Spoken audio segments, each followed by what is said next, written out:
सन्मान्य सदस्य रईस शेख। बड़ी देर कर दी मेहरबा आते आते। मैं बहुत मुख्तसर अपनी बात रखूंगा। तीन ही मुद्दे मैं बोलने वाला हूं।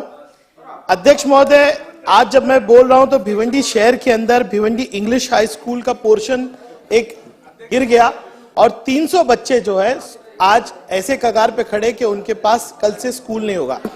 अध्यक्ष महोदय, आपके माध्यम से मैं सरकार को कहना चाहूंगा कि सन्मान्य पंतप्रधान जी, प्राइम मिनिस्टर मोदी साहब पसमानदा मुसलमान की बात कर रहे हैं। सन्मान्य मुंडीवार जी, पसमानदा मुसलमान का मतलब होता है कि वो जो पिछड़ा रह गया। मैं एक शेर के माध्यम से आज भिवंडी के हालात बताना चाहूंगा। सबसे दिलचस्प यही गम है मेरी बस्ती का। मुंडीवार जी, सबसे दिलचस्प यही गम है मेरी बस्ती का, मौत पसमानदा इलाके में दवा लगती है। इसलिए कह रहा हूं, शॉर्ट में 47 स्कूल है, उसमें से 21 स्कूल जो है अति धोखादायक है। 3 स्कूल खाली करा दी गई है, वहां बच्चे कहां गए पता नहीं। 2800 बच्चे 8th स्टैंडर्ड तक पहुंचते, 2800 बच्चे। 10th स्टैंडर्ड में 600 बच्चे हो जाते। मैं सारे प्रिंसिपल्स को बुला के मैंने पूछा कि अगर 10th में 600 बच्चे हैं तो 11th में एडमिशन कितने होते? 150। अगर आप माइनॉरिटी क्षेत्र को इंफ्रास्ट्रक्चर नहीं देंगे, बेसिक एजुकेशन नहीं देंगे, तो मुसलमान पसमानदा नहीं होगा तो क्या होगा? और आज इत्तेफाक से यूडी का भी विषय है और शालेय शिक्षण का भी। मैं केसरकर साहब से 1 साल से बात कर रहा हूं कि वो भिवंडी आएंगे। वो कह रहे, रईस, अगर लोकल बॉडी अपनी जिम्मेदारी प्राइमरी एजुकेशन की पूरी नहीं करता तो मैं कुछ बंधन कारक नहीं कर सकता, क्योंकि ये यूडी के अंदर में आता है। भिवंडी शहर के अंदर 8 कोटी का टैक्स कलेक्ट होता है शिक्षा के नाम पे, लेकिन भिवंडी शहर में लोकल बॉडी का अपना एजुकेशन का कोई बजट ही नहीं है। वो जनरल बजट के अंदर स्कूल की रिपेयर करने की कोशिश करते हैं, लेकिन रिपेयर होता ही नहीं। 47 स्कूल डिलाइपिलेटेड हो गए, एक एक करके स्कूल बंद हो रहे। गरीब बच्चा कहां जाएगा? ये मेरा सरकार से प्रश्न है। आप मुझे बताइए कि अगर एजुकेशन के नाम पर लोकल बॉडी खर्चा करने को तैयार नहीं है, उसके ऊपर कोई अंकुश नहीं है, तो बच्चे पढ़ेंगे कहां से? और प्राइवेट स्कूल्स का सर ये हाल है कि अगर उनका इंफ्रास्ट्रक्चर देखेंगे तो स्लम की स्कूल की तरह है, लेकिन डोनेशन आपको देना पड़ेगा क्योंकि सरकारी स्कूल जो है पूरी तरह से फेल हो चुके हैं। मैं आपके माध्यम से एक निवेदन करना चाहूंगा।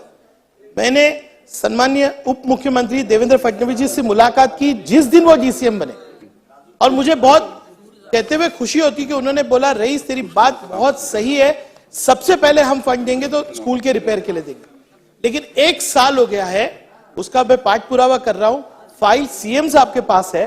मुंडीवार जी, कल भी मैं डीसीएम साहब के पास गया और हमेशा डीसीएम साहब ने पॉजिटिव बात की है, कहा कि नहीं, शिक्षा के लिए फंड होना चाहिए, और ये फाइल अब सीएम साहब के पास है। मैं आपसे हाथ तोड़ के निवेदन करता हूं, आप सब बड़े वरिष्ठ मंत्री है, भिवंडी की शिक्षा की स्थिति बहुत खराब है, बहुत खराब है। अगर आपने मुझे मदद नहीं की तो ये एक के बाद एक स्कूल बंद होंगे। और अगर आप कहते हैं कि मुसलमान पसमानदा है, हालात खराब है, ये नहीं बदलेगी अगर शिक्षा में इन्वेस्टमेंट नहीं होगा। अध्यक्ष महोदय, ये मेरा एक पहला विषय था। मैंने एक स्कूल मैंने जब मुझे यूडी से फंड मिला तो आज तक मुझे 10 करोड़ रुपया मिला है। मैं 7 करोड़ रुपया मैंने सीधे सीधे एक स्कूल के रिकंस्ट्रक्शन को दे दिया, और मैं आपसे वादा करता हूं कि जब वो स्कूल बनेगा, थाना का सबसे बेहतरीन स्कूल होगा। शिक्षा के लिए मदद कीजिए, भिवंडी शहर के बच्चों को मदद कीजिए, सबसे गोर गरीब लोग हैं। अध्यक्ष महोदय, ये एक विषय था। 2 और विषय है अध्यक्ष महोदय, सिर्फ शॉर्ट में कहूंगा, यूडी के है।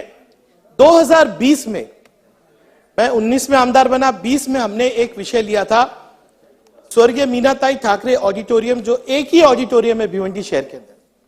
जैसे ही मैंने सन्मान्य मीनाताई जी का नाम लिया, आदित्य जी खड़े हुए और उन्होंने फौरन कहा कि मैं यूडी मिनिस्टर के माध्यम से 10 करोड़ रुपया दे रहा हूं।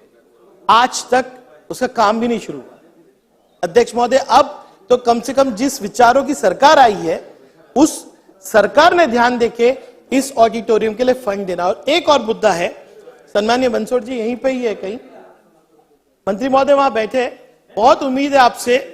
एक हमारे पास श्री परशुराम तावड़े ऑडिटोरियम या स्टेडियम है, मैं चाहूंगा कि सरकार के माध्यम से वो स्टेडियम को जिंदा किया जाए। मैंने एमसीए से बात की हुई है, एमसीए वहां आने को तैयार है।